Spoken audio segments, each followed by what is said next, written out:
Buenos días, bienvenidos a este evento de la TGG Tenerife. Nos ha invitado amablemente a acoger a uno de los mejores animadores, yo creo, españoles que nos ha representado en el mundo. Aquí les habla Carlos Miranda de la Asociación Fuerza Imperial de Tenerife y que ha invitado con el apoyo de TGG a Miguel Ángel Fuertes, que es este señor, amigo ante todo, y que nos acompaña hoy para comentar sobre todo vivencias, porque hemos hablado tanto de tantas cosas que hay muchas que se pueden contar, otras que no se pueden contar, pero vamos a intentar ser honestos, fidedignos, educados, ¿no? Y sobre todo intentar preguntarle todo lo que se pueda, porque Miguel es una fuente de conocimiento desde que comenzó en los años principios de los 80, ¿no? En el tema de animación clásica. Tú estuviste... En animación creo que llevo ya 40 y pico años. Claro, pero dibujando. Hay que decir que tú empezaste trabajando en Picapiedras, cuando existían los dinosaurios. Exactamente, o sea, con los picapiedras. Sí. Cuando los picapiedras, que poca la gente lo sabe, algunos de los dibujos animados de la última temporada se hacían en España, solo que se concebían los guiones y los storyboards en Estados Unidos. De hecho, si buscáis en YouTube, hay... ¿Cómo se llamaba el episodio? No lo sé, pero veréis mi nombre y veréis nombres de españoles al final. Sí. Pues desde esa época estabas con la animación clásica. Creo que se llamaba Meet the Frankenstones. Era los personajes principales conocían a los vecinos que eran Frankensteins, los Frankensteins. Hay un episodio por ahí. Sí, además de hecho hicieron luego muchas series. No sé si se oye bien el volumen. Sí. Hay muchas series que se hicieron, sobre todo a finales de los 70, cuando Hanna-Barbera estaba un poco ya haciendo los últimos shows para televisión, donde cogían y hacían personajes estrambóticos, ¿no?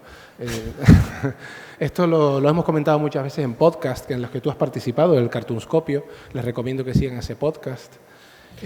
Así como en TF Animation también has colaborado, que es un canal de YouTube donde hablamos de animación.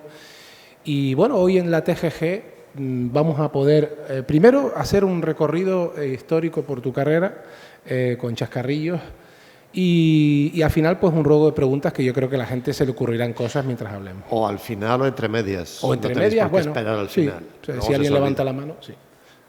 Bueno, pues Miguel, entonces tú eres de esa generación de españoles que fue al extranjero básicamente a vivir de la animación, porque aquí en España era complicado, ¿verdad? Ajá. Aquí estaban los estudios Moro, estaba Cruz Delgado, que sigue vivo todavía, y de hecho tuve el placer hace poco de tener una conferencia con él, me lo presentó a su hijo, y la verdad es que me emocionó, porque Demonios fue el que empezó todo el rollo de la animación en España junto con Moro. Y Moro ahora ya no existe, pero toda la familia Telerín, bueno, tenemos a José Luis Moro. No, José Luis Moro. Fernando Moro, hijo de José Fernando Luis Moro, el hijo de Santiago. O de José Luis, el hijo de José Luis, del dibujante, sí. Sí, porque Santiago Moro, no sé si os acordáis, bueno, para los más viejos aquí, de un anuncio que había de, no sé si era de Soberano, que salía una chica con un pelo largo, blanco, sobre un caballo haciendo de este personaje, de esta mujer que salió desnuda por las calles, Lady Godiva o algo así. Vale, esa era la mujer de Santiago Moro, era actriz, era modelo, curiosamente. Bueno, detalles. Realmente los estudios Moro y Cruz Delgado fueron los grandes pioneros, o los que impulsaron la animación en España antiguamente. Y Enrique Macián, que murió joven, sí. Y no se ha hablado mucho de él, pero creó una técnica que se llamaba Tecnofantasy, sí. Que yo estuve machacando a Santiago Moro para que me dijera, a lo mejor R2, tú sabes. Está vivo. No existe, pero estuve machacando para que me dijeran qué consistía la técnica y la tienen en secreto, no se sabe. Sí, porque ante todo hay que decir que tú eres un curioso de la tecnología, te encanta la ciencia, te encanta hablar de muchos temas. Estás aquí por el tema de animación, pero digamos que a lo largo de tu carrera has ido un poco creciendo, primero con la tecnología. Has visto cómo la tecnología, de ser algo rudimentario, como el lápiz, el papel y las pinturas, se ha podido contar cosas con diferentes métodos, con diferentes técnicas. Entonces, ¿qué conclusión sacas después de todo lo que has vivido? ¿Hay diferencia entre el tipo de animación que veías, por ejemplo, en Bambi o a la que se puede hacer hoy día con los mejores efectos especiales? ¿Se puede hacer más cómodo, menos cómodo? ¿Hay alguna diferencia? Depende de para qué. Obviamente la tecnología ayuda en muchas cosas que serían muy difíciles de hacer en dibujo. Es decir, si por ejemplo hay 100 guerreros entrando por la izquierda, pasando por el centro de la pantalla y saliendo, hechos en 2D, dibujados, tienes que dibujarte los guerreros, las armaduras, los caballos, todo. En cambio, en ordenador, si los tienes construidos, vale, tienes que animarlos, pero ya los guerreros están construidos, no es, quiero decir, ayuda. Entonces, para cosas muy complejas, como por ejemplo el último corto de Alberto Mielgo, que habéis visto, Jíbaro, no sé si habéis visto La Sirena, que tiene miles de detalles pequeños y de collares y de cosas, eso, hacerlo en animación a mano, imposible, o de locos. Entonces, no se puede conseguir el mismo resultado. A mí me sigue asombrando que los animadores de Disney, de Bambi, hicieran tanta perfección en los dibujos, eran absolutamente perfectos. Bambi se movía en perspectiva y era perfecto, porque es muy fácil en 2D romper el personaje. Es muy fácil que un ojo medio milímetro te vas y se nota. Y la gente que es muy buena animadora en 2D, yo les he visto cómo controlan ese medio milímetro, hasta el punto de que cuando lo vi delante mío, yo dije, yo no sabré animar en mi vida, porque estos tíos saben perfectamente cómo hacerlo, y en cambio estaban calcando un dibujo mío, y lo estaban corrigiendo, y lo corregían, y a lo mejor movían la línea medio milímetro hacia la derecha o hacia arriba, era mínimo, y su dibujo era mejor.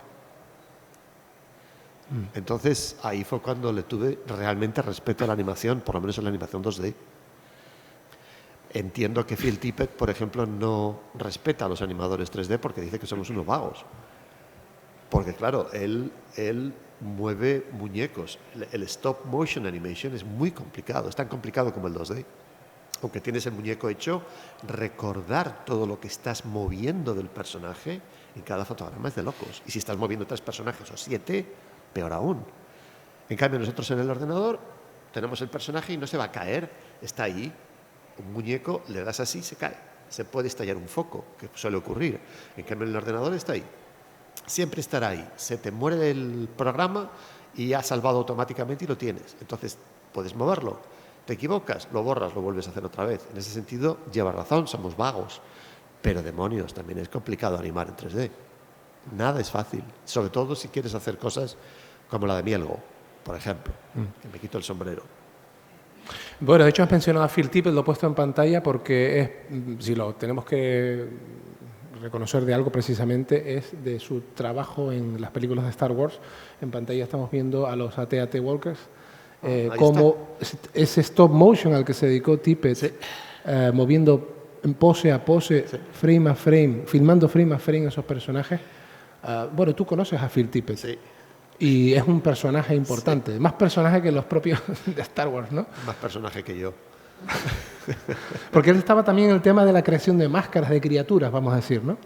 Phil es un cachondo mental, yo no sé, le tengo mucho cariño. Precisamente me acuerdo que estuve durante años intentando no ir a su estudio porque me parecía como un estudio de segunda clase. Yo estaba en ILM y estaba en la liga de los mejores, entonces Phil Tippett era como... Y curiosamente cuando fui a Phil Tippett pasé el mejor tiempo de mi vida, el mejor momento de mi vida. Los mejores animadores tenían, yo qué sé, whisky a lo mejor, cosa que está súper prohibida en muchas grandes compañías en Estados Unidos, pero los fines de semana nos echábamos chupitos de whisky porque estábamos hasta aquí del trabajo. Phil venía a vernos, nos contaba chistes o hablábamos, y me acuerdo de una vez entrar en la zona donde hacen las máscaras y todas las cosas químicas, y resulta que había un fondo hecho de una pared con unas escaleras, focos, y yo estaba buscando al supervisor de animación, a Gibby, y me encuentro a Phil animando un muñeco con una barra que tenía un LED, como si fuera una antorcha, animándole bajando las escaleras. Y yo, Gibby, ¿estás? Y de repente me encuentro con Phil y digo, ostras, Phil, perdona. Y veo que está animando, que está moviendo los personajes y hace una foto. Y el tío, y yo dije, ostras, digo, perdona, no te quiero molestar, lo siento, me voy. Me dice, Miguel, no, cálmate, tranquilo. Digo, llevo años haciendo esto, ya me he acostumbrado, no te preocupes, a mí no me vas a distraer. Y yo digo, ¿seguro? Digo, ¿sabes dónde está Gibby? Me dice, no, se acaba de marchar. Y te hace otra foto y sigue animando. Y digo, ¿cómo puede estar hablando conmigo y acordándose de que tiene que mover esta muñeca, este dedo, la rodilla? No lo entiendo. No, me fui de allí callado, claro, pero no sé, con un respeto brutal, porque dije, este tío no es normal. Cuando tú estuviste en la ILM, una de tus ocupaciones fue trabajar con los dinosaurios del mundo perdido. De hecho, la primera secuencia, la que aparecen esos dinosaurios chiquititos que atacan a la niña, los compis, es tuya. Sí.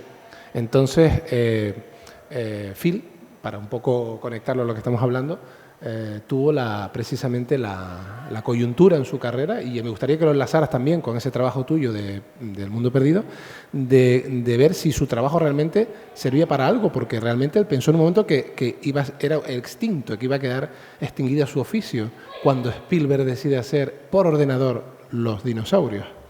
Eso es histórico, o sea, se sabe y está en muchas revistas, está escrito, pasó que... Pero no sé si se contó toda la verdad ahí. ¿Sabes dónde está la verdad? Absoluta verdad, en un episodio de Netflix, de cómo se hacen las películas que nos marcaron, creo que se llama la serie. Uh-huh. Sí, vale, pues veros el episodio de Parque Jurásico. Ahí está toda la verdad. Y nada más que la verdad. La real verdad, no lo que cuentan los medios. De hecho, me asombra que se haya contado. ¿Y cuál es dan un atisbo de la verdad? La verdad es que la época de los ordenadores nació gracias a Steve Williams, Spaz, un animador de ILM que fue ninguneado por la compañía porque hablaba mal de la compañía, y hablaba mal de la compañía por la sencilla razón de que no se le dio el crédito que había que darle. Es decir, Spielberg iba a hacer la película con muñecos animados por Phil Tippett. Phil Tippett creó una técnica la técnica de animación de muñecos se llama stop motion. Tippett creó una técnica que se llamaba go motion, que consiste en mover con motores electrónicos la cola, por ejemplo, o partes del dinosaurio, mientras el obturador de la cámara está abierto. Entonces, él mueve todas las cosas, pero luego antes de tirar o al tirar la foto, el obturador se abre y la cola se mueve un poco, con lo cual crea el efecto blur. De barrido. Entonces le daba muchísimo realismo. Ya no se veía la animación pues como a King Kong, que se mueven así todos los personajes, sino que era más fluida. Entonces era la mejor técnica que había en la época, y Spielberg se decantó por Phil Tippett por eso.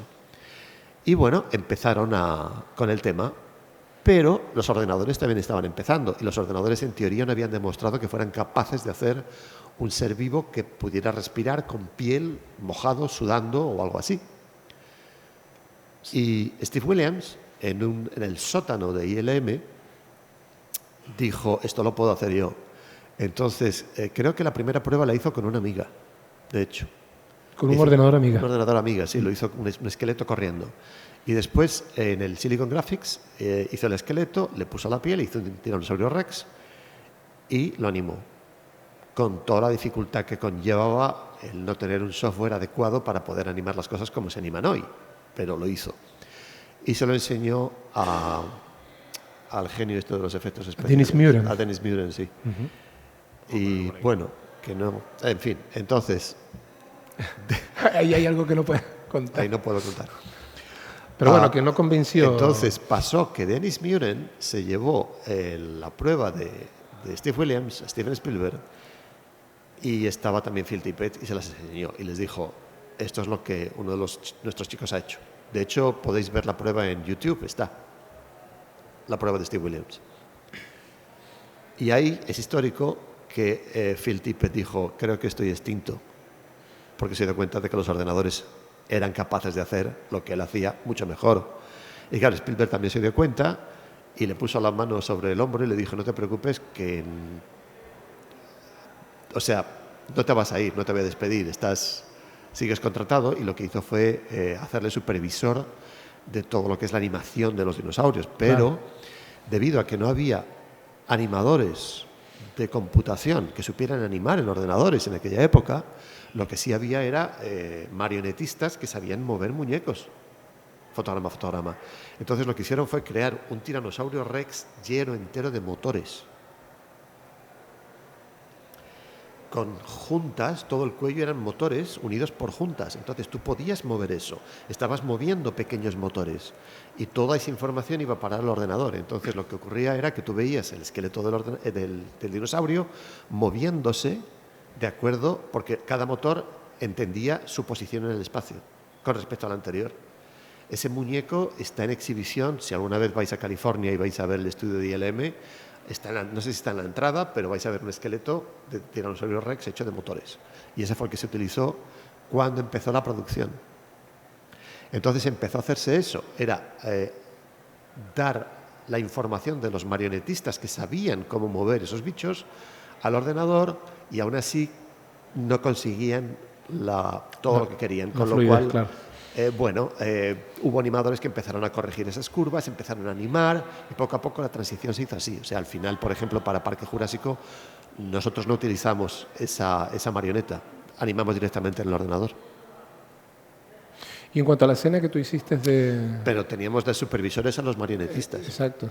A ver, son los animadores los que dan vida a esas criaturas. Tienen el conocimiento de cómo se comporta un animal, sí, para recrear un dinosaurio que no existe. Hasta cierto punto. Yo tenía a, ¿cómo se llamaba? Randy Dutra, que fue mi supervisor. ¿Quién, perdón? Randy Dutra. Era uno de los marionetistas. De hecho, salen muchas fotos junto con Tippett. Y era mi supervisor de animación. Entonces me decía, no, Miguel, es que la cola del dinosaurio no se mueve así. Tienes que moverla de esta manera.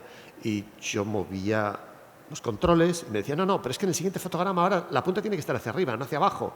Y yo digo, vale, entonces volví a mover los controles. Bueno, el siguiente me estaba controlando fotograma a fotograma, claro, que es lo que él hacía, es su técnica, de cómo mover el personaje. Y hubo un momento en que me acuerdo que me fui del ordenador, tiré el ratón y le dije, joder, si quieres una marioneta, coño, siéntate tú y anima tú. No, yo no soy tu marioneta. Cada fotograma diciéndome lo que tengo que hacer, entonces ¿para qué me has contratado? Pero era su función, ¿no? Era su función. Es que él no entendía, él no veía otra manera. Y él me dijo, de hecho a mí no, se lo dijo al grupo, es que no veo otra forma de comunicaros lo que sé. Ya. Entonces ahí hubo un problema de que generacional, los animadores ahí, ¿no? no queríamos que nos controlaran tanto, y él, claro, controlaba fotograma a fotograma. Ese fue el cambio del mundo. Bueno, todo eso era en la preproducción. Entonces, cuando Spielberg decidió ir todo totalmente ordenador, el que se llevó el mérito fue Dennis Muren, no Steve Williams. Entonces Steve Williams por eso habló mal de ILM y por eso terminó marchándose, y bueno, una movida, y por eso en Netflix lo cuenta todo esto. Steven Spielberg, trabajar con él, bueno, es un gran director, no es que se pase todos los días por el estudio, pero es la cabeza que está detrás de todo. De hecho, es muy autor a la hora de trabajar, ¿no? ¿Puedes contarnos un poco cómo se organizaban esas sesiones de animación, de revisión, cuando se tenía que enseñar el material?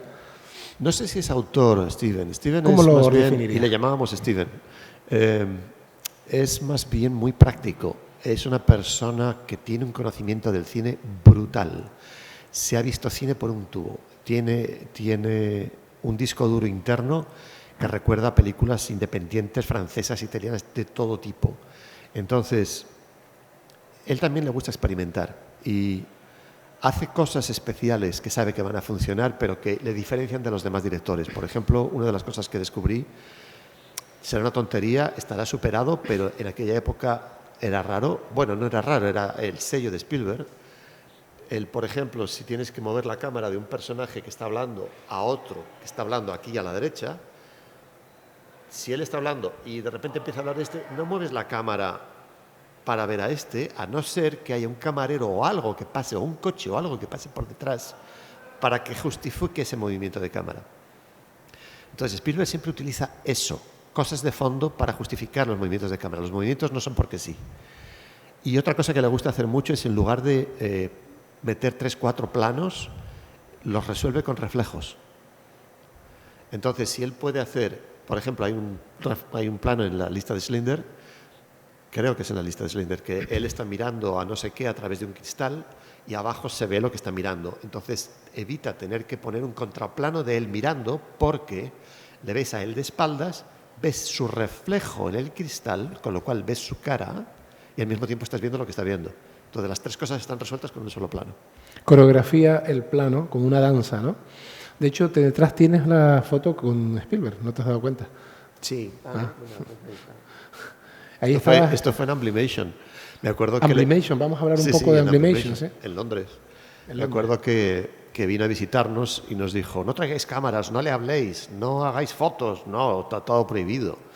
Y justo cuando se estaba marchando, me acerqué y le dije, Steven, yo no le conocía personalmente, esta fue la primera vez que le vi, luego después he trabajado para él muchas veces, pero dije, señor Spielberg, digo, ¿le importaría que hiciéramos una foto? Y él iba con la taza y dijo, no. Y todos los que iban detrás me miraron con odio, como diciendo, no le hables. Entonces, claro, ahora viene la segunda parte del problema. ¿Quién hace la foto? Entonces le dije a un amigo mío, toma la cámara. No había móviles, entonces toma la cámara y hace una foto. Y él, no. Y dije, ¿cómo que no te metes la foto? ¡A mí no te mata! No. Nadie quería hacer la foto, estaban todos aterrorizados. Y me acuerdo que me puse con él y hizo, ¡clac! Y dice, ya. Digo, esa foto ha salido movida, tira otra foto. Y, ya. No se dejaba mucho ver, Tira ¿no? otra foto. Hizo 3 fotos y esta es la tercera. Las otras 2 estaban movidas. Digo, joder, un momento como este, que me hagas una foto y me salga movida, por favor. Estábamos mencionando Amblimation, que fue la empresa que se creó en una época de su vida también en la que creo que tenía sus hijos pequeños, y eso fue un proyecto que te llamó de España, ¿no? Realmente tú estabas en España haciendo otras cosas y un poco freelance. Estaba trabajando para Renfe. Ajá. Y entonces en ese trabajo de repente te vino la oferta. ¿Cómo fue, Miguel? O sea, no me vino la oferta, ¿cómo fue fui la yo a cosa? buscarla. Yo entonces tenía un proyecto que era Super López. Ah, tú ibas a hacer algo de Super López. Era Super López. Es verdad. Y Mecano iba a hacer la música. Bueno, no Mecano, Nacho Cano, porque Mecano era diferente, sí. Nacho Cano iba a hacer la música. Y llevé el proyecto a buscar financiación a Annecy. Ajá. Entonces estuvimos en Annecy, presentamos el proyecto, yo iba con una productora que se llamaba Elia Méndez, se llama Elia Méndez, y no nos dieron el dinero, eligieron otro proyecto. Entonces yo me volví a España súper deprimido, pensando, ¿qué demonios hago? Estoy harto de esto, quiero marcharme de aquí, yo quería ir a Disney. Y bueno, empecé a coger todos los papeles y toda la información que me traje de Annecy y tirándola a la basura. Y me acuerdo que iba mirando papeles y los iba tirando a la basura. Y de repente veo uno que dice, Don Bluth está buscando animadores para su producción, no sé qué. Don Bluth, el famoso animador de Fiverr. Y dije, ok, lo puse a un lado. Walt Disney está buscando animadores para no sé qué otra producción y lo puse a un lado. Y Steven Spielberg está buscando animadores para no sé qué y también lo puse a un lado. Entonces envié 3 currículums a los 3 sitios. Pasó el tiempo, me olvidé. Yo seguía haciendo animaciones para los mundos de Yuppie. Hice un personaje que se llamaba Super Limpión. En dibujado acetatos, sí, me acuerdo. Sí, dibujaba acetatos, tenía truca, entonces lo filmaba yo, los fondos los hacía yo, todo lo hacía yo. O sea, yo le entregaba a Televisión Española el episodio terminado, los pintábamos nosotros, todo. Tenía una especie de mini estudio.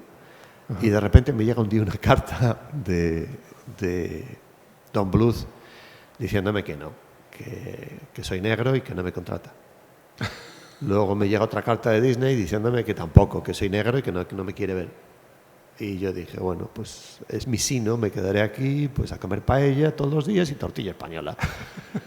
Y de repente la última que me llega es de Steven Spielberg, recuerdo que casi ni la leo, o sea, la abrí con asco diciendo no.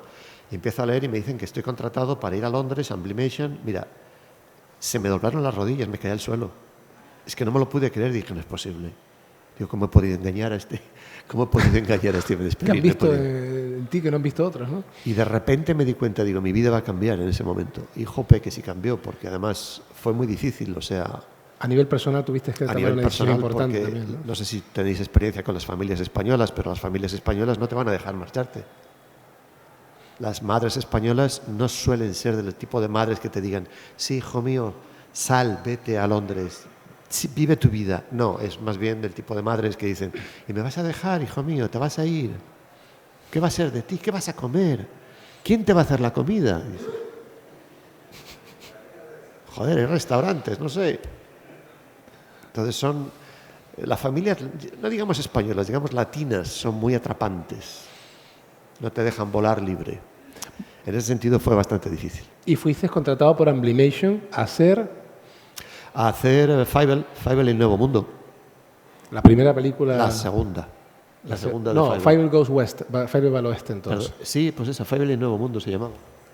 An American Tail, Fievel Goes West. American Tail 2. Además, ahí conociste a profesionales de dibujo animado clásico. Esta película tiene algo de híbrido de ordenador, ¿no? Porque hay algunas... Solo el plano final, porque ya digo que justo en esta época estaba empezando los ordenadores y creo Año que cuando 90 y... creo que cuando estábamos haciendo esta película ya se había rodado la Terminator. primera de Parque Jurásico. Ah, sí, creo que sí. La primera, creo que acabamos más o menos a la vez.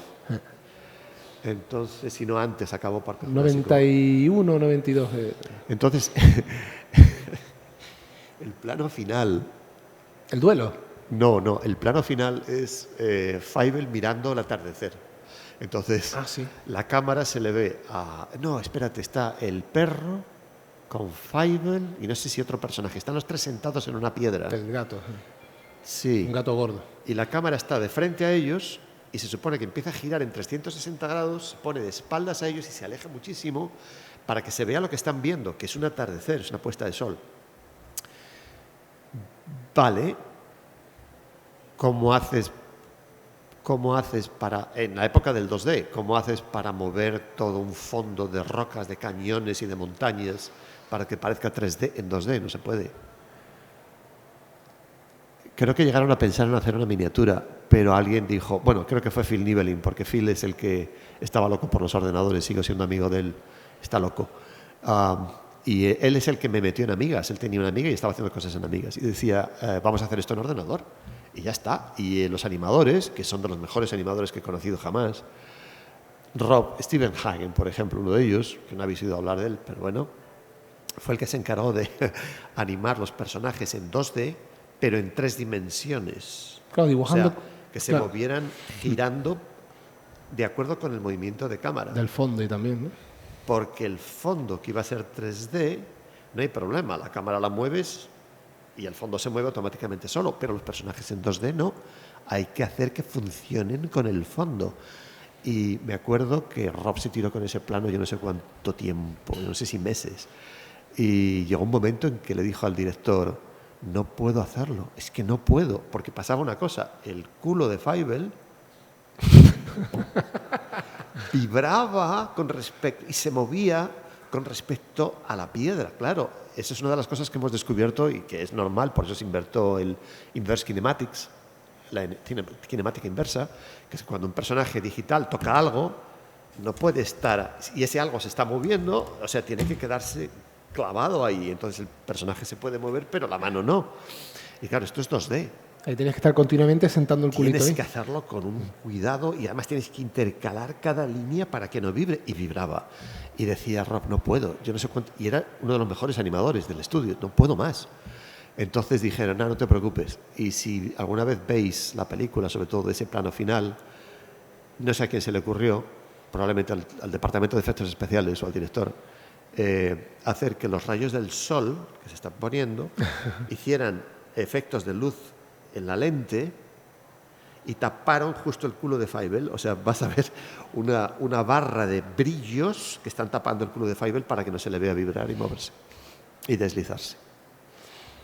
El proyecto de Amblimation era para conseguir volver a traer calidad al mundo de la animación, porque en esa época todavía ni siquiera... Bueno, se había hecho Roger Rabbit, que fue un hito.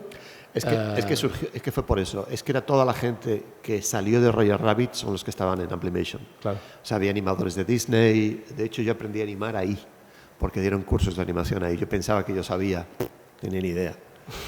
Y aún sigo sin tener ni idea. O sea, ahora no creéis que sé animar, porque de repente llega Alberto Mielgo, que ya sé que están copiando de imagen real, pero, por ejemplo, los que hacen Arcane, yo no tengo ni idea. Yo no sé hacer eso. Bueno, como tú, otros tantos españoles, me gustaría mencionar, por ejemplo, Raúl García, que estuvo en Disney, él sí entró en Disney.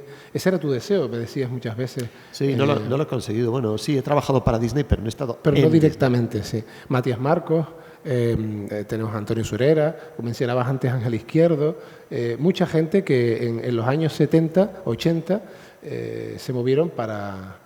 bueno, y el animador español es respetado, entiendo, como uno más fuera, o es mejor considerado. No, ¿Cómo no, es el animador español no del todo. O sea, se está respetando ahora. Se está respetando gracias a gente como Sergio Pablos. Correcto, Porque Sergio Pablo. Pablos ha hecho una cosa. Yo no me atreví a trabajar en Klaus y yo he hecho 2D. Y no me atreví porque la calidad es increíble. Y no sé si llegó a ganar. No ganó el Oscar, ¿verdad? Al final. Creo que no ganó el Oscar, pero estuvo nominado a los Oscars. A mí la película me parece, y mira que soy crítico y Toy Story, creo que fue. la película es alucinante, o sea, lo que consiguió Sergio Pablos, todos mis respetos. Y aún así no se considera que los españoles sean, quizá con Alberto Mielgo ahora y cosas así, se está empezando a darse cuenta de que los españoles son rompedores.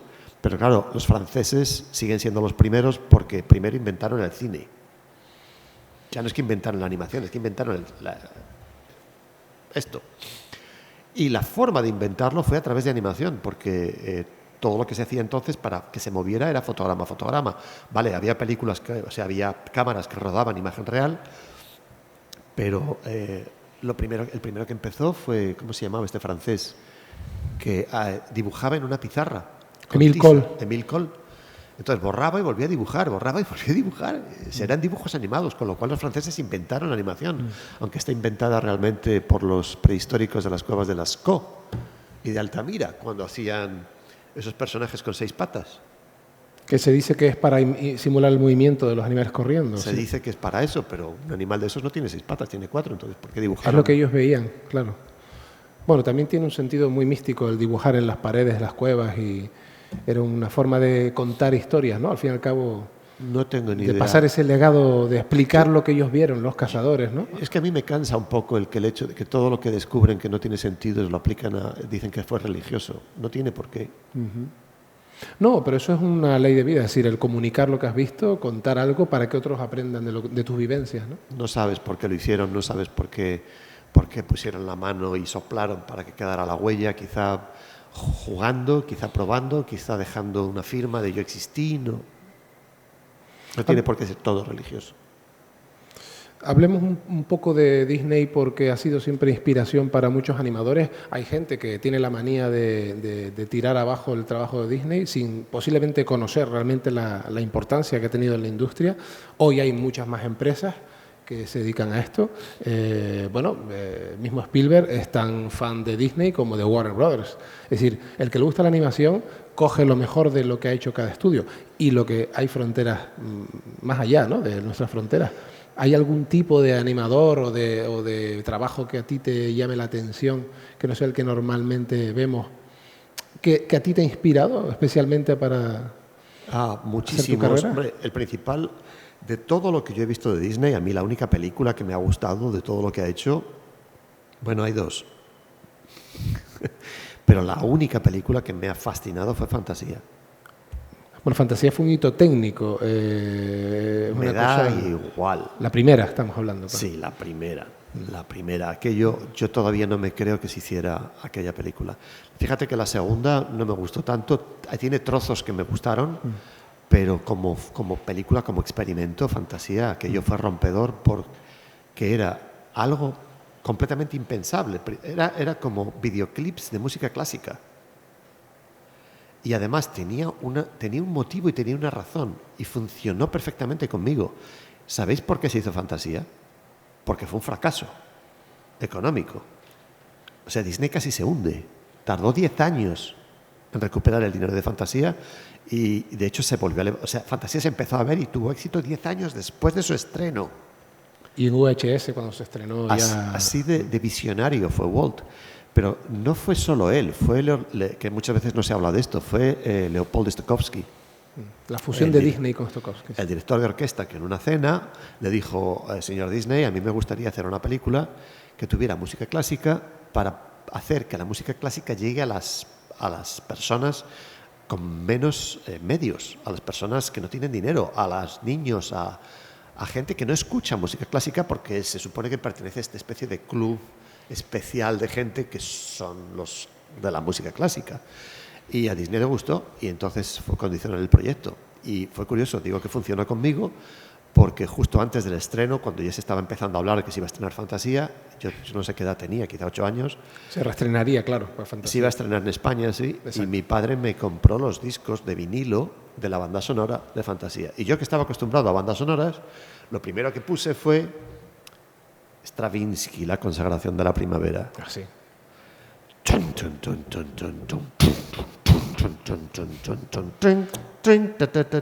los dinosaurios, el comienzo de la Tierra y tal. Sí. Me acuerdo que quité la aguja y dijo, ¿qué mierda es esto? ¿Pero qué es esto? ¿Pero qué mierda es esta? Dios mío. Lo odié. Pusieron la película, fuimos a verla y empieza Stravinsky. Chon, chon, chon, chon, y veo volcanes. Chon, chon, chon, chon, chon, Claro. chon, chon, tren, tren, y ves lava cayendo por rocas y saltando chispas. Tren, tren, ta, ta, ta, tan, tan, tan, tan. Y alucinando. Salí de ver Fantasía, volví a casa, volví a colocar el disco y vi la película y dije, claro, ahora lo entiendo. Qué fuerte la Y desde imagen, ¿no? entonces, siempre que escucho música clásica, estoy viéndola. Con lo cual, la teoría de Leopold Stokowski funcionó, no sé con los demás, pero conmigo funcionó perfectamente. Así es que le agradezco tremendamente haber hecho esa película y a Disney. Entonces, yo si me he metido en animación es porque yo quería hacer fantasía. Lo demás me daba por saco. Bugs Bunny me sacaba de quicio. El Correcaminos, yo quería matarlo. O sea, quiero ver una película en la cual el coyote lo mata de una maldita vez. Estoy harto de que el pobre coyote sufra por nada. Entonces, Fantasía fue el motivo. Y curiosamente, no he trabajado en Disney. Me llamaron 3 veces para entrar en Disney.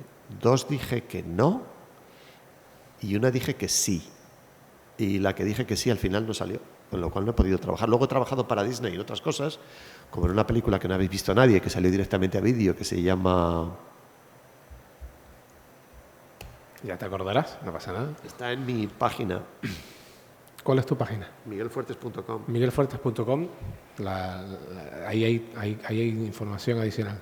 No te preocupes. Hay una cita muy bonita, ya te saldrá. Un chico que tiene unas gafas verdes. Artemis Fowl.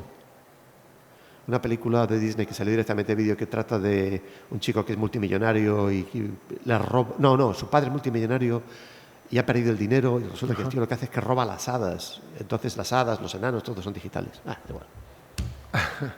No, iba a citar aquí, aprendí que lo difícil no es llegar a la cima, sino jamás dejar de subir, mantenerse a nivel empresa, una superempresa como Disney, el superarse continuamente con proyectos, llega un momento en que te tienes que repetir a la vez que experimentar. Esa es la crítica que muchos hacemos a Disney, y es que no evoluciona, porque evolucionó cuando Walt estaba vivo. Yo de hecho, yo no quise trabajar para Disney, yo lo que quise fue conocer a Walt, claro, porque era el auténtico visionario, ese tío me alucinaba, pero murió cuando tenía 6 años por fumar. Él, no yo a los 6 años no fumaba. Él falleció justo en la preproducción del Libro de la Selva. Sí. Su película Entonces, póstuma. La compañía que ha surgido después, que es Abarca y Devora Sociedad Anónima, de alguna manera, no es igual un poco lo que pasa con Apple. Cuando estaba Steve Jobs había un visionario que hacía cosas raras. Es un poco lo que pasa con Elon Musk ahora, que es un raro visionario haciendo cosas raras. El día que muera Elon Musk, esa compañía hará otra cosa. Apple está haciendo otra cosa y Disney está haciendo otra cosa, que es más o menos lo mismo, repitiendo películas de princesas, de cuentos de princesas. Y ahora lo que está haciendo es, que es más de lo mismo, es coger las mismas películas y hacerlas en imagen real. Porque no todo el mundo ve animación, entonces quieren hacer ese producto accesible a todos los públicos. Pero es más de lo mismo, no están rompiendo. El que está rompiendo son gente independiente como Alberto Mielgo. Y Alberto Mielgo llegará un momento en que si no cambia, se va a repetir también. Porque es normal, todos lo hacemos, es una cuestión humana. Entonces, renovarse es muy difícil. No sé si conocéis, por ejemplo, un grupo que se llamaba Emerson, Lake and Palmer. ¿No os suena?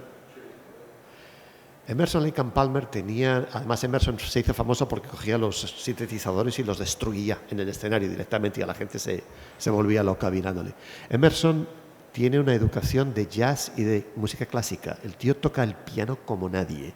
Es increíble. Si veis, tecleáis en YouTube improvisaciones de Keith Emerson, vais a alucinar. Vale, pues era Keith Emerson al teclado, con entrenamiento clásico, tocando rock and roll. El batería Palmer, que era una ametralladora, yo no he visto a nadie tocar la batería tan rápido. Y Lake, que era un tipo que cantaba baladas, era súper dulce y súper delicado.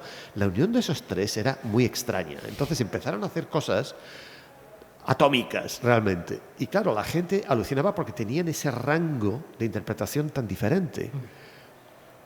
Y hacían discos y fueron muy famosos. ¿Y qué pasó? Que un día Emerson tuvo para mí, buena idea, genial idea, de sacar un disco que se llama Works, que son 2 discos, con portada negra, de lo cual nadie ha oído hablar ni nada, con, no sé si eran 100 y pico o 200 músicos de músicos clásicos. O sea, se llevó una orquesta a recorrer el mundo con ese disco de Works.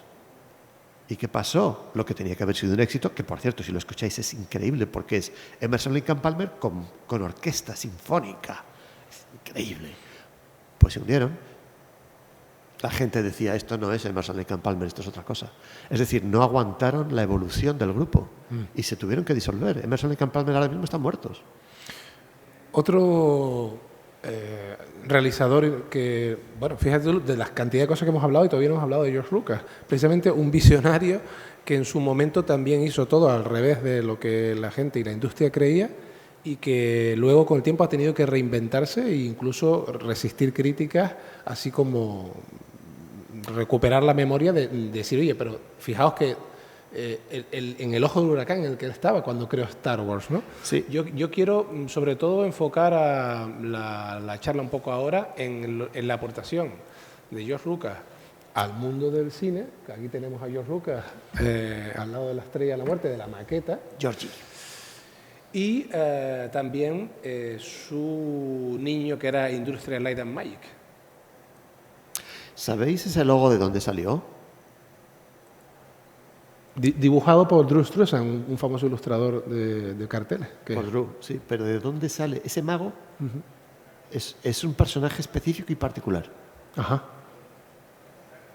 Mandrake. Mandrake. Hay unos cómics muy antiguos de un personaje que es Mandrake. Es él. No es que se parezca, es que es Mandrake. Ese hombre de los bigotes finitos. Exactamente igual. Entonces es como si, no sé, como si coges a un personaje de un cómic antiguo y lo haces el logo de tu empresa.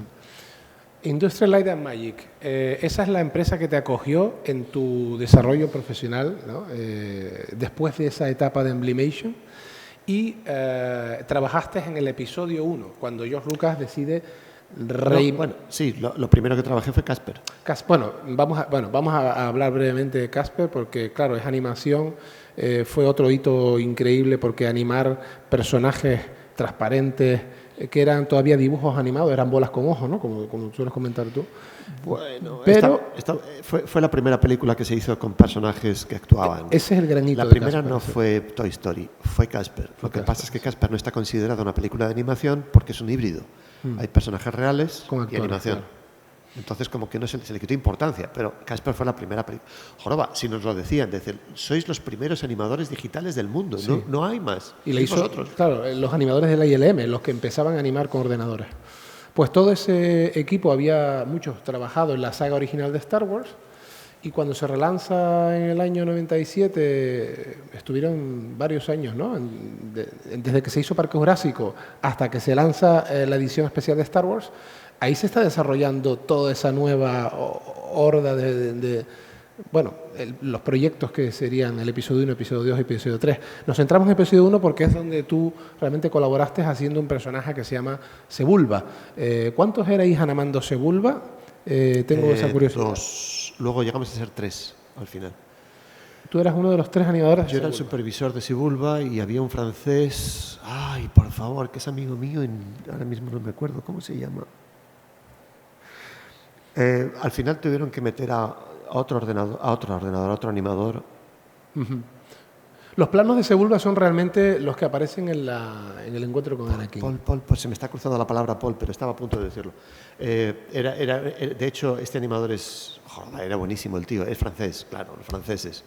No se le ocurrió otra cosa que hacía planos de Sebulba con las curvas en Maya cuadradas. O sea, había curvas en spline y las había también en step. Patrick Bono. Y yo le decía, pero pon eso en curva. Y me dice, no, mira. Y yo miraba y estaba perfecto. Y digo, ¿y esto que está en step qué es? O sea, el tío hacía cosas como en stop motion que no se veían, pero estaban. Yo decía, ¿cómo sabes qué parte tiene que ir? Mira, no pude entenderlo. Yo dije, esto es mentalidad francesa, estos tíos son raros, déjale que haga lo que quiera, el caso es que el resultado funcione. Ese fue uno. Y luego hubo otro chaval, que este chaval era americano, creo. Sí, un poco loco, que hizo una cosa fabulosa, que no se les ocurrió a ninguno. Y lo hizo de repente. Entonces, en uno de los planos de Sebulba, que está en la carlinga, se le ocurrió hacerle temblar. Entonces está sujetando los mandos y en lugar de estar riéndose, actuando, haciendo lo que sea, estaba estaba haciendo esto. Y yo lo vi y dije, wow, increíble, a partir de todos haciendo esto. Pero los planos anteriores no estaba temblando, fue a partir de ese plano. O sea que hay una libertad creativa a la hora de afrontar el plano que os da a los animadores. Yo siempre he dicho que a pesar de lo que te diga el director, si lo que le das es mejor que lo que te dice, va a tener que callarse la boca.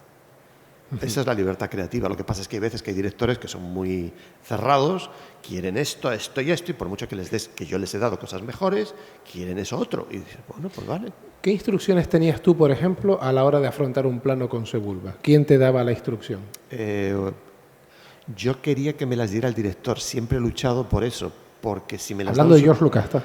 Directamente, porque si me las da un supervisor, ya hay un intermediario, entonces la cosa se confunde. Yo siempre quiero hablar con el director, primero, directamente. No quiero... El supervisor, si quiere, estamos en la reunión, y vale, si quiere que supervise lo que tú quieras. Pero claro, yo en ILM fui supervisor yo, con lo cual yo hablaba directamente con el director. Y es la mejor fuente. Porque es curioso, y lo sabéis, el experimento famoso de tener una fila de 10 personas y la primera dice...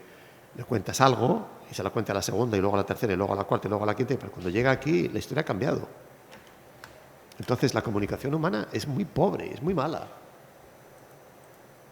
Me gustaría que contaras un poco la anatomía de Sebulba, qué te permitía, qué no te permitía. Era una criatura extrañamente diseñada, ¿no? Estrambótica. A George se le ocurrió hacer una cosa... Sí, además me dieron el personaje porque, de hecho, fue Tony Hudson, que era un modelador de ILM, que me dijo, Miguel, hay un personaje en una nueva película de Star Wars que es justo el que tú tienes que hacer.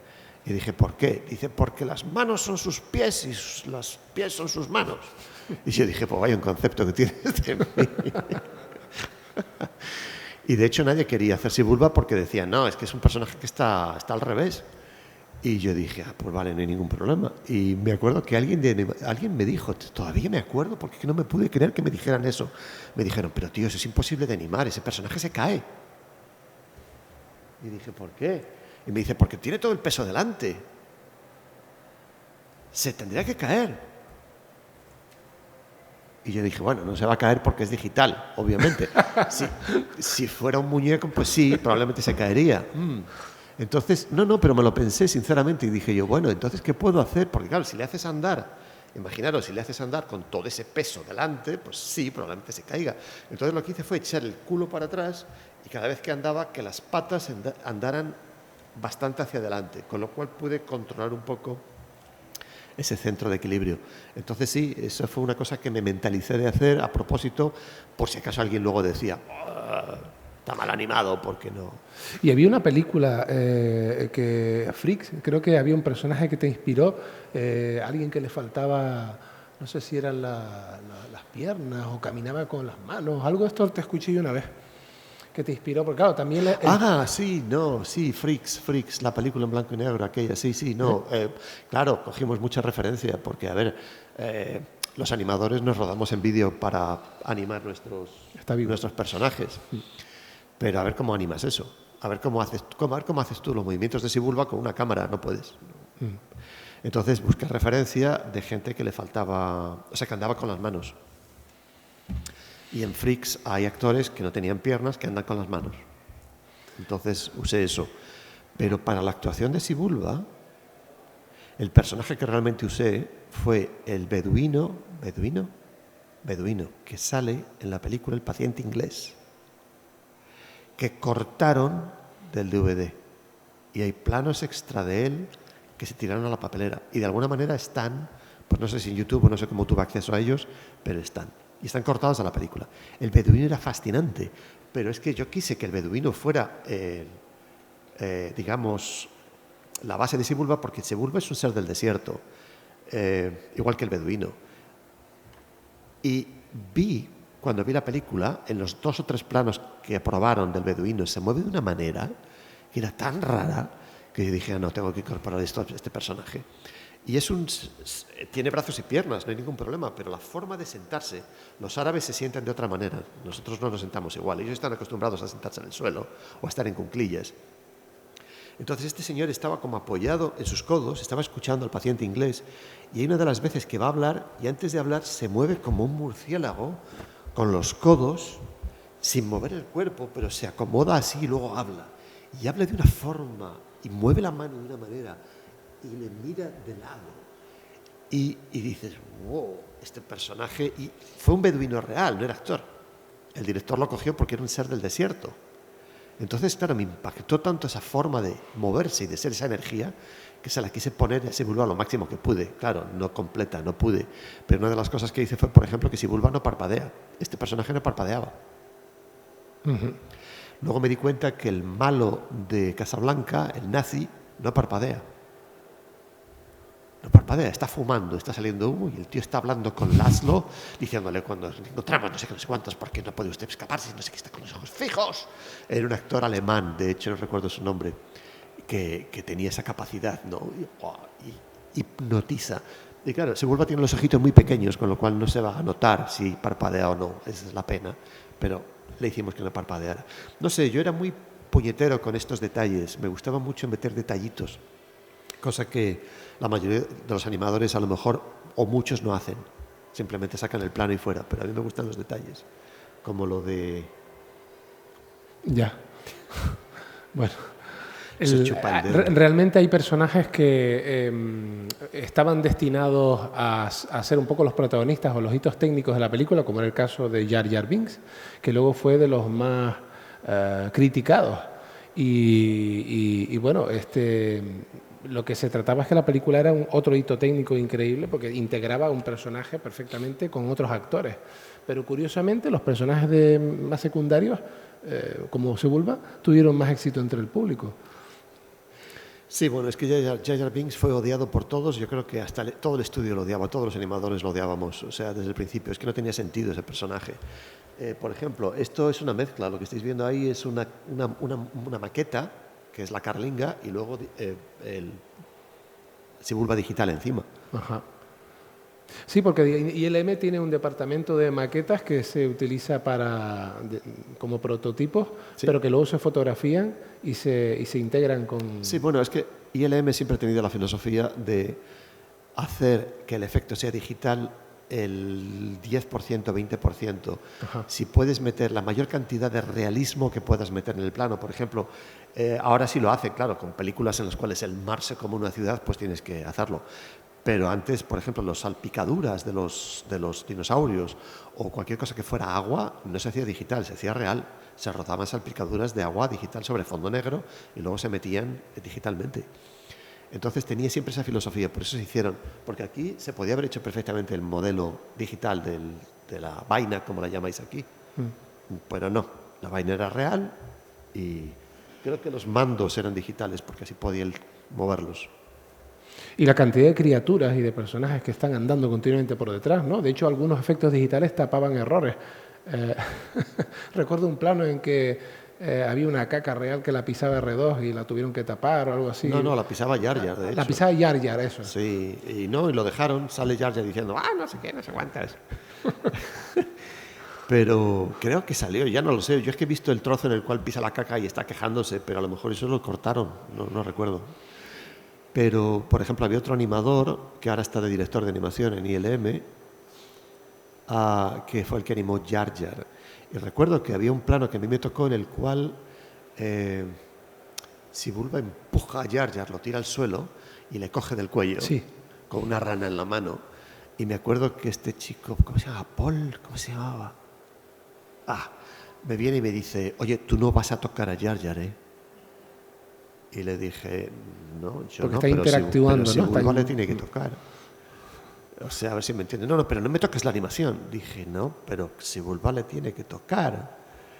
Y se quedó de pie detrás mío todo un día para que yo no moviera a Jar Jar. Son muy protectores de sus hijos, ¿no? Sí, pero claro, el problema era que cuando Sibulba le agarra a Jar Jar del cuello y además con esa violencia, Jar Jar no se puede quedar. Tiene que hacer. Tiene que hacer esto. Con lo cual esperé a que se marchara y le toqué Jar Jar. Es que, o sea, perdona, es que hay prioridades y hay prioridades. O sea, hay que hacerlo. Y ya me dio igual. Dije, si se dan cuenta o lo que se cabrea, que se cabree, pero ahí está. En esa empresa tan grande, donde existe esa idea de que siempre hay mirando, ¿no? Como un gran hermano que observa todo, vamos a decir que a veces idealizamos quizás un poco el mundo de Hollywood, Sí, pero son gente como otra cualquiera con su... ILM era se volvió demasiado empresa, ¿cómo se llama? Multinacional. Dejó de ser familiar, digamos. O sea, empezó con 40 personas, una cosa así. Llegamos a ser 100 y pico, 200, no recuerdo. No sé, una burrada de gente. No, más de 100. Fuimos mucho más. 700, perdona. ¿Qué estoy diciendo? Fuimos como 1000 personas en un momento dado. Entonces, se volvió muy corporativa. Sí. Había muchos managers, había muchas leyes, había muchos papeles que rellenar, había muchas... Ya no era ir y decirle, oye... O sea, Tippett era familiar. Por eso, al principio no me gustaba Tippett, pero cuando descubrí que ILM se había vuelto corporativa y me fui a Tippett, Tippett era un respiro de aire fresco porque era que estar con amigos. Porque Tippett montó su estudio aparte luego, después de salir de ILM, ¿no? De hecho, las bicicletas que utilizábamos para ir de edificio entre edificio fueron de ILM, ponía ILM. Entonces yo decía, ¿qué pasa? ¿Se las ha llevado? ¿Las ha robado? ¿Se las ha pedido? ¿Qué hacen aquí estas bicicletas? Ponía ILM, y yo, ¿qué tiene que ver? No entendí. ¿Conservas cosas de la época? Sí, algunas me las han robado. Me contaba hace poco que tenías una chaqueta con el logo de ILM que desapareció. Tenía una chaqueta en un guardamuebles en Estados Unidos con el logo ese que habéis visto de Mandrake, me la han robado. En Estados Unidos. Bueno, la cosa, entonces, cuando acabas tu etapa de ILM, trabajas con muchos otros realizadores. Yo quería un poco, por citar a alguno, Campanella con su Metegol, que es una película, que aparece un director argentino. ¿Qué recuerdos tienes de colaborar en Metegol, por ejemplo? Montones. Juan es una persona encantadora, súper inteligente, es músico, toca el violín y el piano, cosas que no se saben generalmente. Por cierto, ¿habéis visto El secreto de sus ojos? Una película que dirigió y que ganó el Oscar. Sí. ¿Sabéis por qué ganó el Oscar? Quiero decir, bueno, tú dirás, porque es una buena película, sí, pero ¿por qué es una buena película? Está bien interpretada, vale, la dirección, la fotografía, todo eso es cierto. Pero hay una estructura por debajo que no sabe de casi nadie. Juan Campanella nos daba clases de dirección allí en Argentina. Y nos daba clases de dirección de otras películas. Nos ponía El ladrón de bicicletas. Y a sus clases asistía este tipo de gente, o sea, 4 gatos. Y él siempre se quejaba, no viene nadie. Y digo yo, joder, ¿y por qué no pones películas tuyas? Yo no he visto ninguna película tuya, Juan. ¿Cómo que no has visto ninguna película mía? Joder, pues por ti las voy a poner. Y empezó a poner películas suyas. Se llenó. Se llenó el teatro. Entonces empezaba a contar sus experiencias de lo que le pasaba y de lo que estaba buscando. Y contaba que... ¿De qué estamos hablando? Se me acaba de Campanella y de las proyecciones de películas. Sí, la proyección de El secreto de sus ojos. El secreto de sus ojos. Él, al ser músico, se encontró con un problema. El secreto de sus ojos tiene 2 temas: el descubrimiento del asesinato y la historia de amor. Entonces él, como director, se planteó: ¿qué hago? ¿Empiezo con la historia de amor o empiezo con el asesinato? ¿Cómo termino? ¿Termino con la historia de amor o termino con el asesinato? ¿Qué descubre el asesino? ¿Cómo hago la estructura de la película para que quede bien? Y como músico se acordó de una sonata de Beethoven, en la cual hay 2 temas. Y te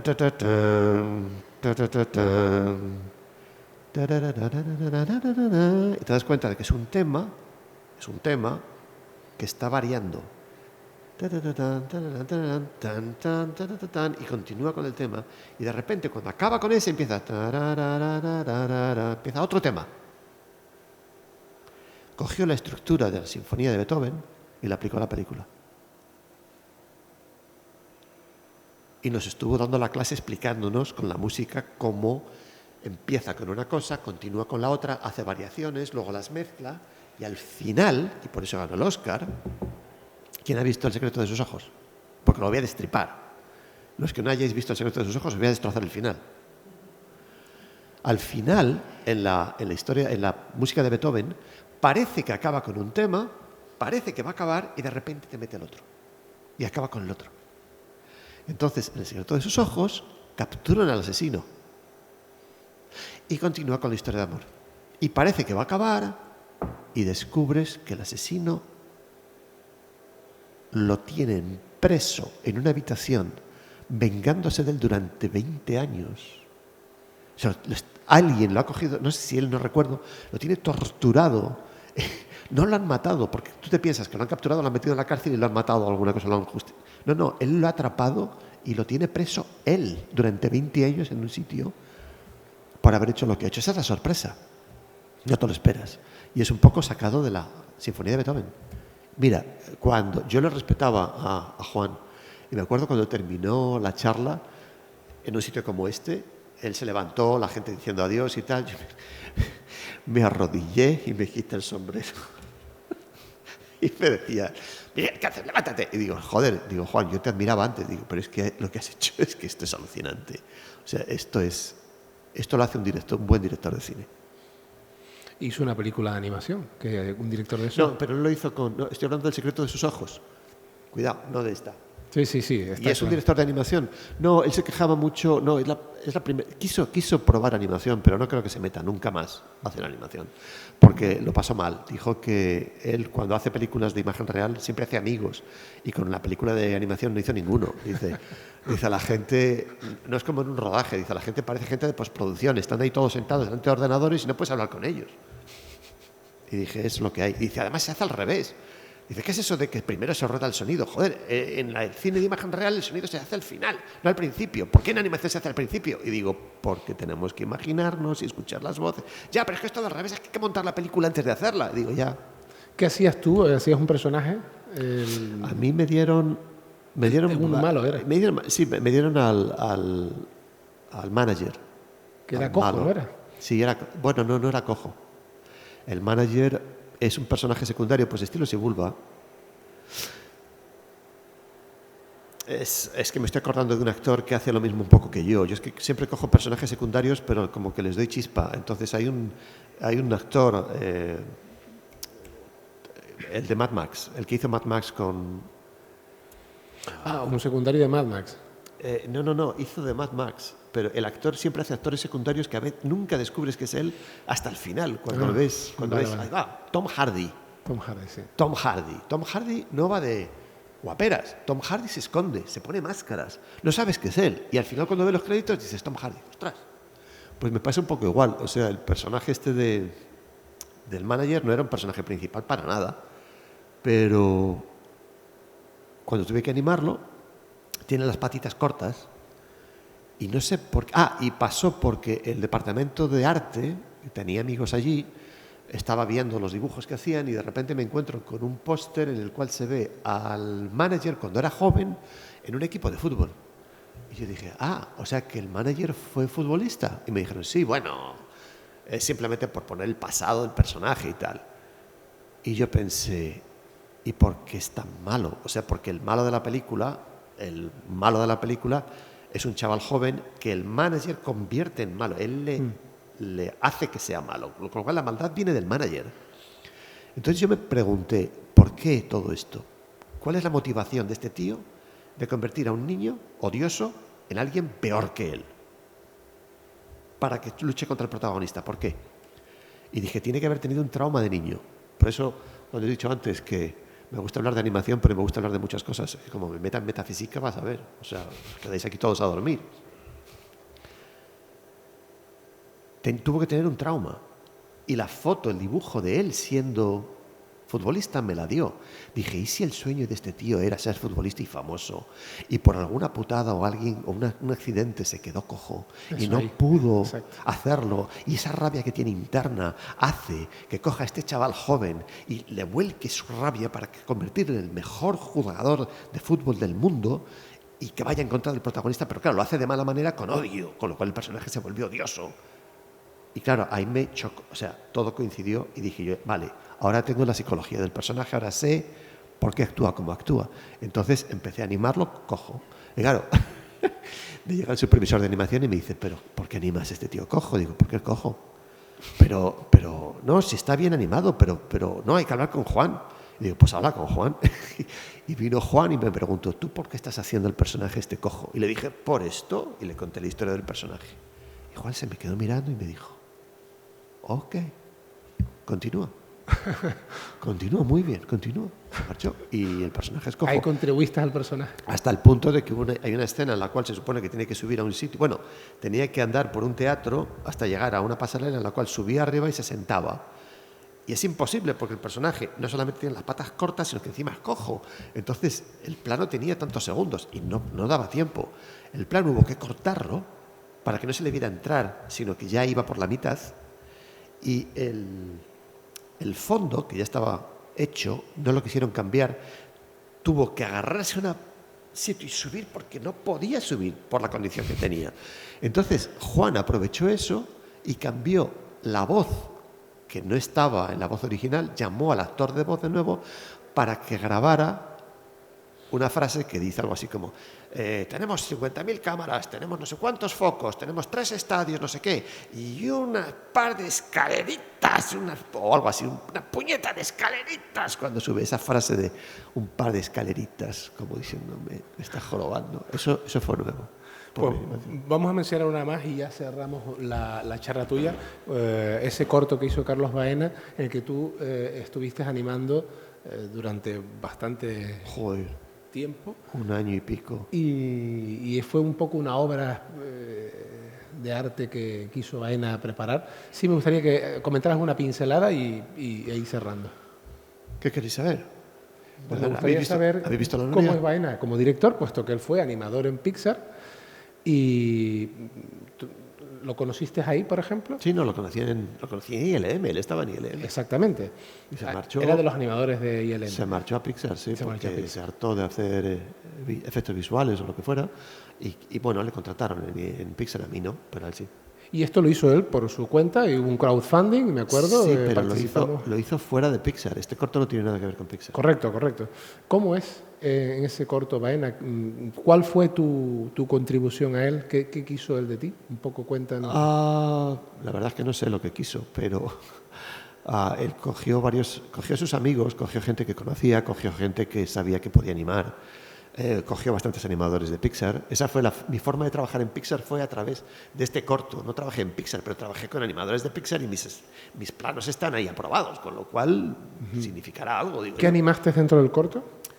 Animé al niño y monstruos. O sea, te tocaron varias cosas. Sí, porque además la filosofía de Pixar es que un animador no anime solo un personaje, sino que cambie. Vale. Cosa que a mí me parece un poco un error, pero al mismo tiempo es un acierto porque, bueno, pero es un error. ¿Distribuyes quizás el esfuerzo del animador en varios personajes?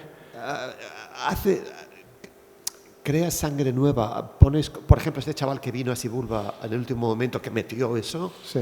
se le ocurrió a él solo, no se nos ocurrió a nosotros. Entonces es interesante ese tipo de cosas. Quizá Pixar lo haga por eso. Pero claro, también es cierto que cuando coges por primera vez un personaje al que no estás acostumbrado, la cagas. Tardas como 3 meses en acostumbrarte a un personaje.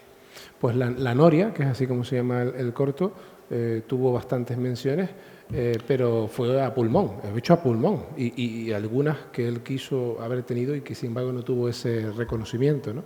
Sí, fue ninguneada por la Academia, la Real Academia Española de Cine. Hubo un corto mucho más mediocre que ganó porque se le acusó a la Noria de ser una película americana, no española.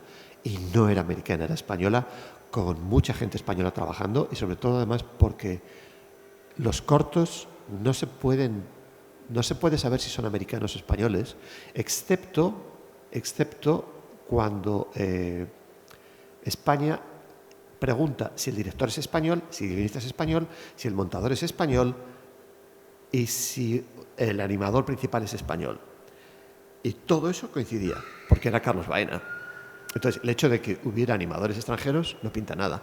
La productora en la que se hizo la película era española. Entonces, hubo alguien dentro de la academia que dijo que no era española para que no la votaran y, bueno, se ninguneó. Cosas que se suelen hacer. Cosas de la industria. Cosas de la industria. Pero esta película se hubiera merecido premios. Tuvo muchos, pero no tuvo los premios principales. Por ejemplo, no tuvo Oscar ni tuvo Goya.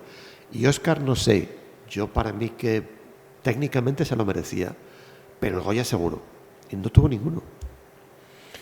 Bueno, pues si alguien quiere comentar algo, porque creo que estamos un poco ya complicados de tiempo, pero sí me gustaría que aprovechemos esta circunstancia. Y si quiere preguntar, entonces vamos a necesitar un micro.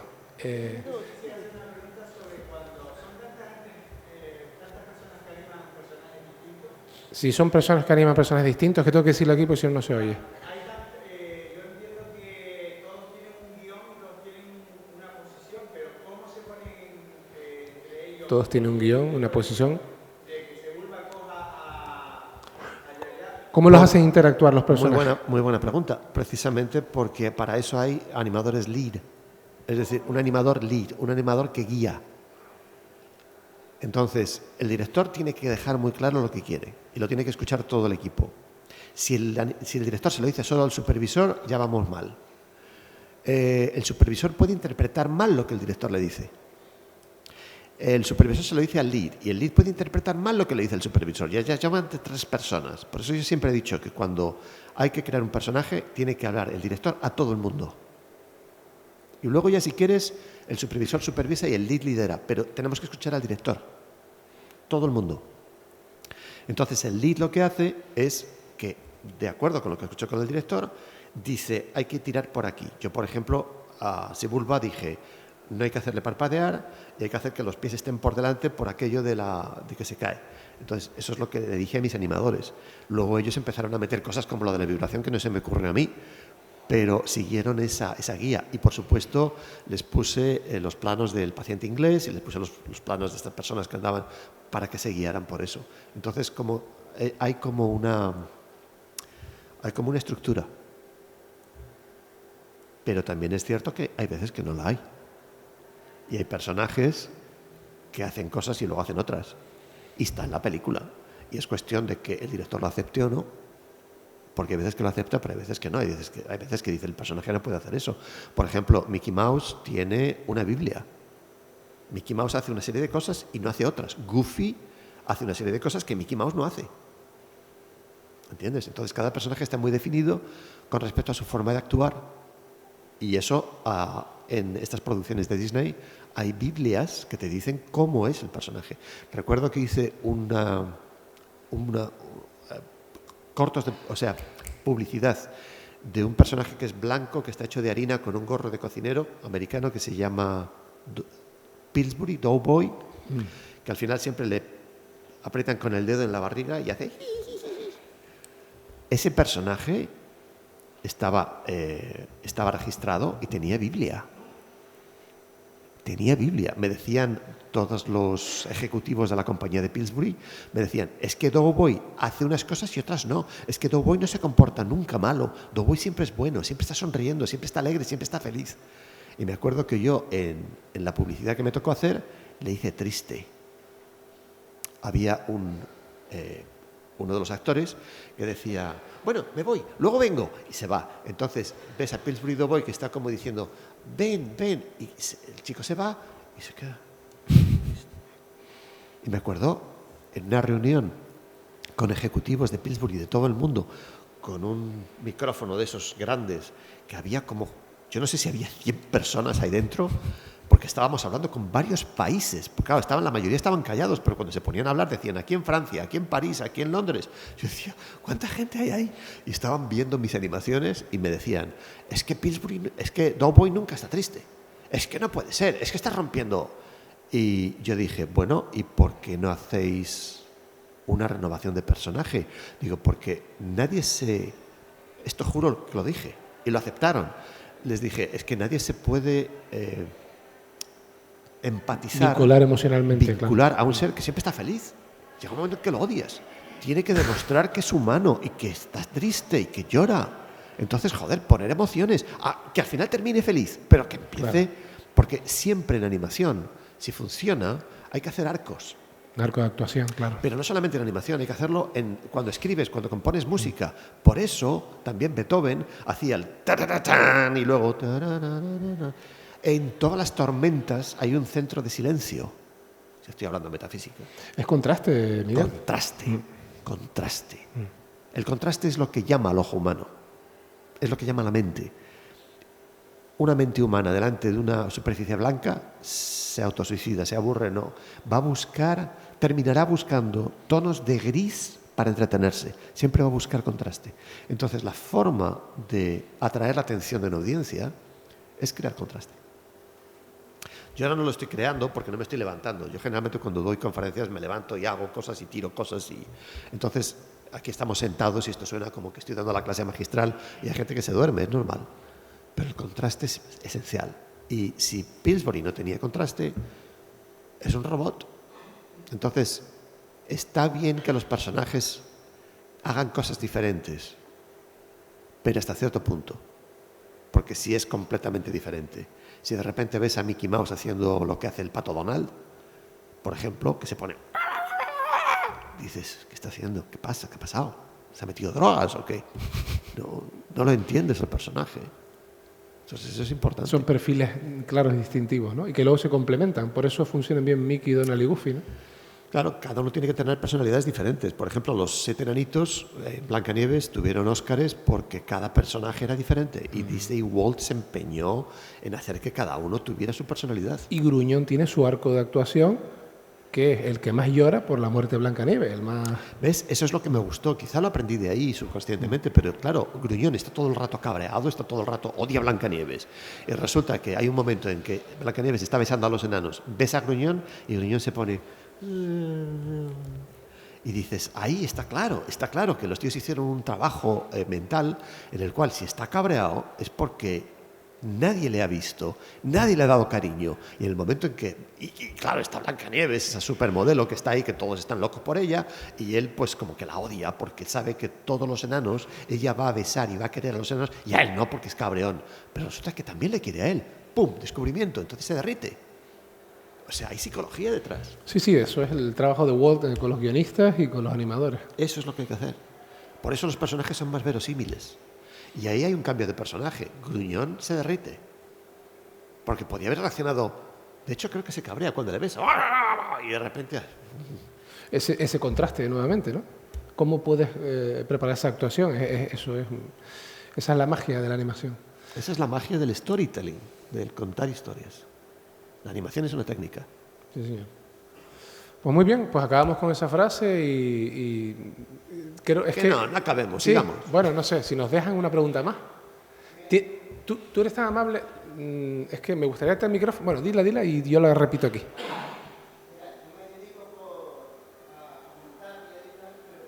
Se dedica al montaje por afición, sí.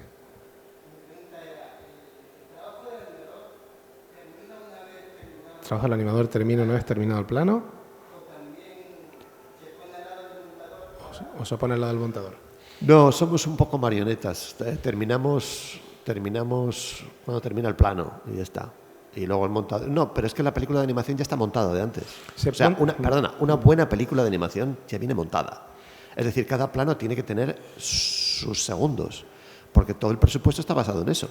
Se planifica con un storyboard, ¿no? Hay que explicar. Se planifica con storyboards y con layouts o con animáticas, de manera que, aunque los detalles no están acabados, la película tiene que estar hecha antes, porque es la única forma de saber cuánto va a costar. El plano que cada uno tiene que hacer. Claro. Tú haces esta parte, tú haces Entonces, esta parte. sí es cierto que Disney edita. Y hay compañías que cortan, sí, editan, porque a lo mejor la escena, a pesar de que estaba pensada y funcionaba, pues cuando la ves montada y tal, queda un poco larga, quitar pero las ediciones suelen ser de 2 fotogramas, sí. Cosas así, son cortas. Es de otra manera, claro. No tienes recursos que tú puedes coger de diferentes ángulos, sino que produces el ángulo que te interesa, ¿no? No es como cine de imagen real, que a lo mejor tienes varios planos que puedes elegir. Aquí no, aquí habría que hacerlo de nuevo. O habría que volver a hacer otro plano, otra cosa. Bueno. ¿Otra pregunta? ¿Qué consejo le darías a alguien que su sueño es ser animador? Yo, más que consejo, te querría preguntar, ¿y por qué quieres ser animadora?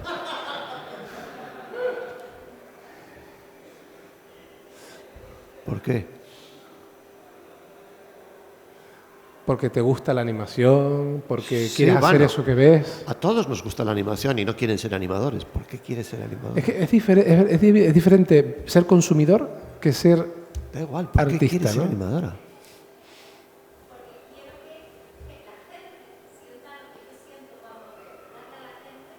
Luego lo que quieres es compartir lo que tú sientes con los demás. ¿Cuánta gente hace eso dentro del cine?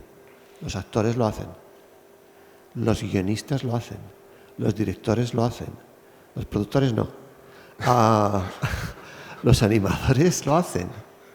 Quiero decir, puedes hacer muchas cosas que no son necesariamente ser animador. Puedes simplemente coger el micrófono, levantarte ahora, coger el micrófono y empezar a contar una historia.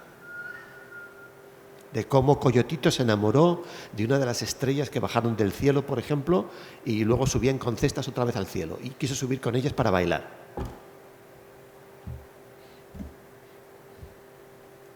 Y no hace falta ser animador para eso. Lo que tienes que ser es una storyteller.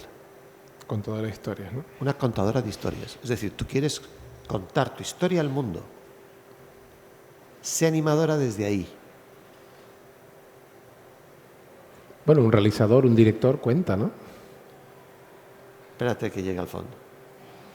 Lo vas a autoanalizar aquí. Sé animadora desde ahí. No seas animadora desde el... A ver, ¿qué hago? ¿Qué hago? Abro la ventana de malla. ¿Y esto es para hacer qué? A la curva del...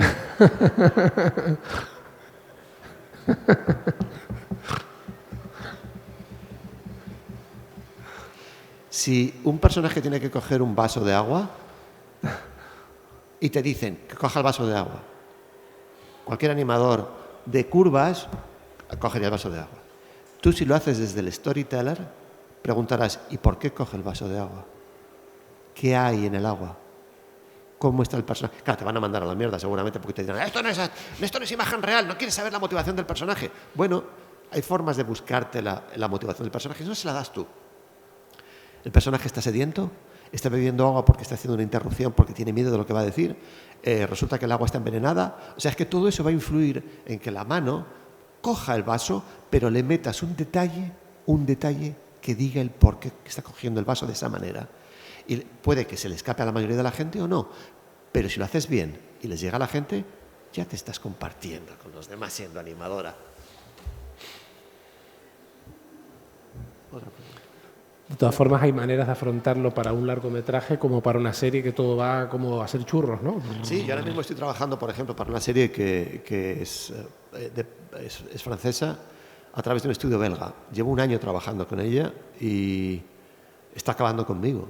O sea, está literalmente acabando conmigo. Yo no he trabajado en nada más difícil porque estamos haciendo un episodio por semana. El ritmo, ¿no? La presión es lo que rompe el ser humano. Me sueltan como 20 planos y tengo que animarme a lo mejor 2-3 planos al día. ¿Vos? Y son 3 o 4 personajes. Entonces dices, Dios santo. O sea, es de locos, no he visto nada igual. La propia directora se quiere suicidar, o sea, me dice ya que va a coger ahora cuando estamos a punto de acabar y dice, yo ya, dice, no quiero dar órdenes, quiero recibir órdenes, no quiero saber nada más. Está la pobre. O sea, yo he estado tratado de estrés. Es que la industria se mueve muy rápido, todo tiene que ser más rápido. Ahora, porque ahora lo que quieren es cada vez más contenido por menos dinero. Y están quemando, y claro, la gente joven que son capaces de tirar sus vidas en hacer eso, pues lo hacen. Pero es que yo ya no quiero tirar mi vida haciendo eso. Claro. Estoy un poco quemado. Nos hacen falta también buenos productores. Pero bueno, están organizados. O sea, hay librerías de movimientos que puedes tirar de ellas, si no, no se podría hacer. O sea, los personajes, por ejemplo, si te están andando y andan bastante, yo no tengo que hacerlas. Las guardas y las vuelves a utilizar. No, lo cojo del instante de la librería y se lo meto. Eso es otra cosa interesante de la animación por ordenador. Son como pastillas que vas reutilizando y... Y esto es muy importante hacerlo en cualquier producción, que es curioso que nadie hace. Yo siempre les he dicho, cuando entro en una producción, hay dos cosas que pregunto, dos, de entrada. ¿Dónde están los controles que hacen que el personaje respire? Y generalmente nunca los tienes. O sea, tienen controles en la cara, en los párpados, en la boca, millones, los hombros, tal. ¿Y dónde está el que respire? Ah, pues no. Digo, pues ponlo. Ah, ¿por qué? Digo, porque es importante, porque el personaje está quieto, claro. O quieto, está diciendo, antes de decir algo empieza, o cualquier cosa, es que está vivo cuando está respirando. La mayoría de las producciones no las tiene. Esa es una. Y la otra es, ¿tenéis librerías de gestos de dedos y de manos? Porque claro, una mano, la forma de animarlo en Maya es, activas el control, mueves, coges este control, mueves, coges este control, mueves, luego este control, mueves, luego este control, mueves. O coges todo el dedo y haces todo el dedo y pero tienes que ir dedo a dedo. Si tienes una librería, ya están hechas las poses, haces clic y pum, ya está. Ahorras tiempo y dinero. Y claro, es curioso, hablo con productores que se están todo el día quejando. Es que la animación es muy cara. Digo, es muy cara porque lo hacen mal. Haz la preproducción correctamente.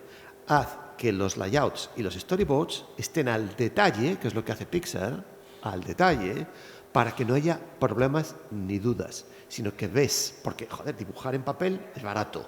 Los lápices y los papeles son baratos. Hazlo millones de veces hasta que quede bien. Cuando ves que el ritmo y todo queda bien, ahí empieza a hacer la película. Pero la película ya está hecha. Es decir, no hagas la película, termínala. La película ya está hecha. Y eso es lo que no les entra en la cabeza. Hoy en día no les entra en la cabeza. Parte de la razón por la cual muchas veces he dejado un poco la industria es por eso. No hacen ni caso, están siempre pensando en tengo el dinero, tengo el guión, vamos a hacer la película. Digo, no.